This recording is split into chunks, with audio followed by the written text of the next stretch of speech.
구약의 마지막 선지자가 말라기죠. 말라기를 끝으로 더 이상은 선지자가 없었습니다. 선지자가 없었다라는 것은 심각한 문제입니다. 하나님께서 침묵하고 계시다라는 거죠. 하나님께서 특별히 말씀이 없으셨습니다. 구약에서 신약으로 넘기는 물리적 페이지는 한 장이지만 그 갭은 그 선지자가 없었던 침묵의 시간, 어둠의 시간은 400년입니다. 400년, 말라기를 끝으로 400년 동안 선지자가 없었죠.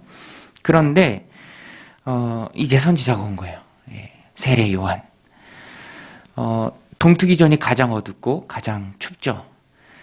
빛 대신 예수님이 오시기 전 어둠이 깊었습니다.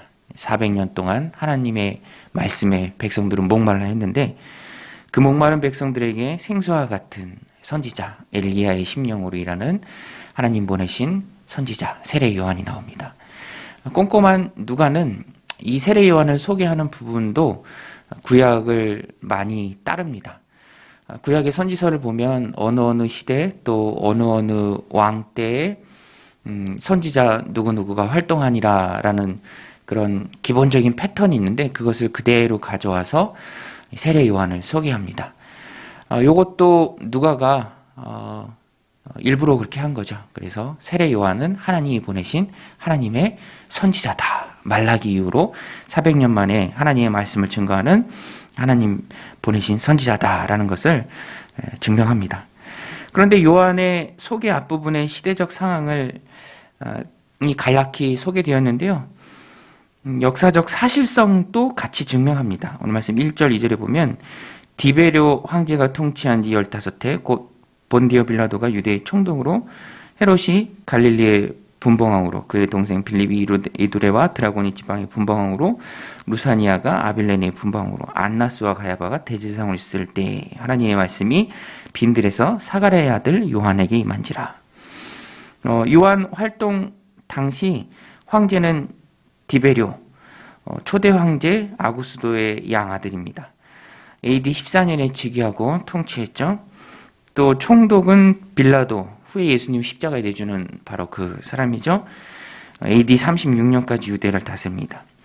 대제사장으로 소개된 안나스는 정통은 아닙니다. 원래 정통은 아론의 직계여야 하는데 그렇지 않았어요. 그런 법이 지금은 다 유명무실해졌습니다. 이 종교 권력도 부패했고요. 그래서 세상 권력에 같이 함께해서 그래서 임명도 로마의 그 수리아 총독이 했습니다. 자기 입맛에 맞는 사람이 대제사장을 했고요. 대제사장을 하고 싶어하는 사람은 또 그런 권력에 빌붙었던 것이죠. 대제사장은 한 명인데 오늘 본문에 보면 2명으로 소개됩니다. 안나스, 실제 권한은 안나스가 가지고 있었고요. 또 그의 사위인 가야바가 대적 대표성만 가지고 있었던 것 같습니다. 엉망이죠. 암담한 그 시대의 상황을 그대로 잘 보여줍니다. 이런 때 하나님의 말씀이 어디로 임했는가? 그것이 중요한데요. 하나님의 말씀은 빈들에서 사가랴에게 임했습니다. 사가랴의 아들 요한에게 임했습니다. 하나님의 말씀은 황제나 총독이나 종교 권력자들에게 임한 것이 아니라 빈들에 있는 요한에게 임했습니다. 역사의 주인이 하나님이시죠.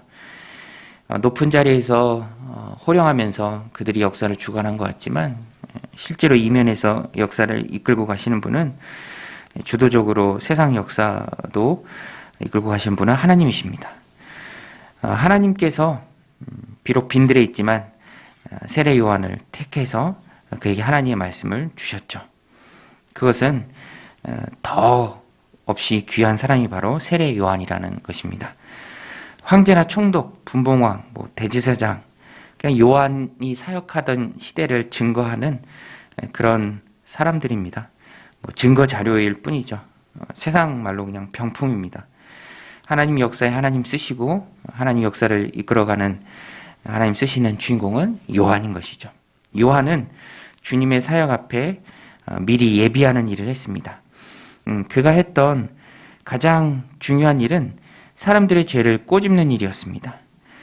그는 죄에 대해서는 아주 신랄하게 독소를 퍼부었어요. 오늘 말씀 7절에 보면 요한이 세례받으러 나오는 무리에게 이르되 독사의 자식들아. 예전에 저희 가르쳤던 교수님, 신학교 때 가르쳤던 교수님은 아주 그냥 리얼하게 이스라엘엔 독사가 많고요. 우리나라에는 개가 많다. 이렇게 가르쳐 주셨습니다. 그러면 이 말이 얼마나 심한 말인지 우리가 짐작할 수 있겠죠. 누가 너에게 일러 장차올 진노를 피하라 하더냐. 매우 강한 표현입니다. 그만큼 요한은 그의 사역을 시작함에 있어서 죄를 미워했습니다. 죄에 대해서 사람들의 마음을 돌이켜 놓는 것이 예수님의 앞서 예수님의 사역을 미리 준비한 요한의 사역이었죠. 죄에 대해서 돌이키는 의식, 그래서 요한이 들고 나온 그 의식은 바로 세례였습니다. 회개하는 세례를 베푸는 것. 물속에 한번 잠겼다가 나오는 의식이죠. 죄에 대해서 죽었다 살아나는 그 의식. 그런데 이 세례는 기원을 찾기가 추적하기가 굉장히 어렵습니다. 구약에도 소개된 바가 없고요. 요한이 한 겁니다. 요한이. 근데 분명한 것은 많은 사람들이 이 요한의 세례를 받기 위해서 요한에게 왔습니다. 그리고 요한은 열심히 세례를 주었고요. 이것은 상징적인 행위죠. 회개의 상징적인 행위입니다. 이제 곧 오실 복음의 실체이신, 상징이 아니라 실체이신 예수님께로 세상 사람들의 마음이 향하도록 예비 작업이었습니다. 그 세례 베푸는 사역을 요한이 잘 감당했죠. 요한은 그 사역을 통해서 당시 유대인들이 가지고 있었던 그릇된 선민의식, 구원도 상속이다. 우리는 아브라함의 자손이기 때문에 자연적으로 하나님의 자녀가 된다라는 그런 선민의식을 깨버렸습니다.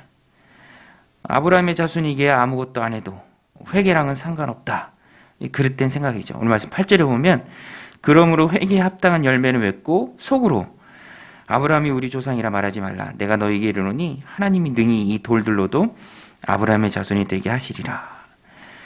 아브라함 자손이는 이게 자동적으로 하나님의 백성이 되는 것이 아니다. 그건 심각한 오해다. 하나님 백성이 되기 위해서는 끊임없는 죄의 문제를 해결하는 그런 모습이 필요하다라는 것이죠. 그것이 회개였고요. 그것이 바로 상징이었습니다. 상징적인 세례였습니다.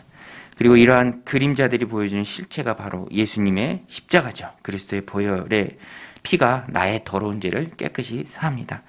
세례 자체가 아니라 세례가 상징하는 예수님의 피가 실체라는 것을 요한은 세상 사람들로 하여금 이제 알게 하는 것이죠. 그것이 바로 예수님 오시기 전에 준비하는 사역. 메시아가 아니고, 요한은 메시아가 아니죠. 메시아가 아니고 메시아 앞서 오는 준비자의 역할을 했습니다. 그리고 그 사역을 충실히 감당했습니다. 오늘 우리도 이런 요한처럼 준비자의 역할, 예비자의 역할을 감당해야 합니다. 신랑은 예수님이죠. 주인공은 예수님이죠. 요한은 들러리입니다. 돋보여야 할 분은 예수님이고요. 사람들의 마음을 향하게 해야 할 분도 예수님입니다. 내 제자가 아니고 예수님의 제자를 만드는 게 바로 오늘 우리의 사역이 되어야 합니다. 사람들이 예수님을 잘 믿을 수 있도록, 예수님을 잘 만날 수 있도록 우리가 그 준비 작업을 요한이 감당했던 것처럼 우리도 해야 하는 것이죠. 오늘 우리도 교회를 섬기면서 그 준비 작업을 해야 합니다. 무슨 준비 작업이 있을 수 있을까요? 사람들이 이 교회를 통해서 예수님을 잘 만날 수 있도록 눈에 보이진 않더라도 우리가 해야 할 준비 작업이 많이 있을 것입니다. 요한은요, 열정을 다해서 그 준비 작업을 다 했어요. 3절에 보면 요한이 요단강 부근 각처에 와서 죄 사함을 받게 하는 회개의 세례를 전파하니. 요한이 광야에 외치는 자의 소리였는데 광야에만 있지 않았습니다. 능동적으로 절대 수동적이 않았어요. 요단강으로 그가 왔습니다. 그리고 요단강 각처라고 한 것을 보면 요단강 상류, 중류, 하류 가릴 것 없이 그곳이 세례를 베푸는 일터였습니다. 가만히 앉아서 사람들이 자기에게 오기를 바랬던 것이 아니라 요단강으로 몰려드는 사람들을 향해서 찾아갔습니다. 제자들도 여럿 두어서 함께 동역했고요. 그렇게 주님의 길을 예비하고 사람들의 마음을 주님께로 향하는 그 매우 바쁘고 고단하고 힘든 사역을 열심히 했습니다. 오늘 우리도 이 새벽 제단 쌓으려고 눈에 길이 미끄러운데도 불구하고 또 열심히 또 새벽 제단을 쌓고 있잖아요. 요한도 그랬습니다. 열심히 바쁘고 고단한 사역 힘들게 해나갔습니다. 또한 기쁘게 감당했습니다. 이 자신들에게 묻는 어떤 질문과 말에 대해서는 구체적으로 잘 답변해 주었어요. 어떻게 해야 하냐고 묻는 이들에게 너그럽게 나누라. 또 정직하게 세금을 징수해라. 그 직업 자체가 나쁜 게 아니다. 그 직업을 하면서 부패한 너희들의 심령이 죄로 물들어서 그것을 회개해야 된다. 그린도에게는 권력을 남용하지 말라. 탐심을 허락하지 말라라고 가르치죠. 그것이 바로 회개에 합당한 열매를 맺는 사람들이다라고 말합니다. 오늘 우리도 나부터 회개에 합당한 열매를 맺는 것이 주님의 사역을 준비하는 우리 성도의 바른 모습일 것입니다. 또 그들에게 내 삶을 바른 샘플로 보여줄 수 있어야 합니다. 바울도 성도들에게 가장 많이 했던 말 중에 하나가 바로 내가 했던 것처럼 이렇게 해라. 너희들이 나를 본받아라 라는 말이었습니다. 오늘도 이 말씀을 마음에 새기고 요한처럼 열정과 또 신실함으로 세상 많은 사람들이 주님을 만날 수 있도록 돕는 그 작업을 열정을 가지고 감당해내는 믿음의 신실한 주님의 백성들이 다 되기를 예수님의 이름으로 간절히 축원드립니다. 기도하시겠습니다.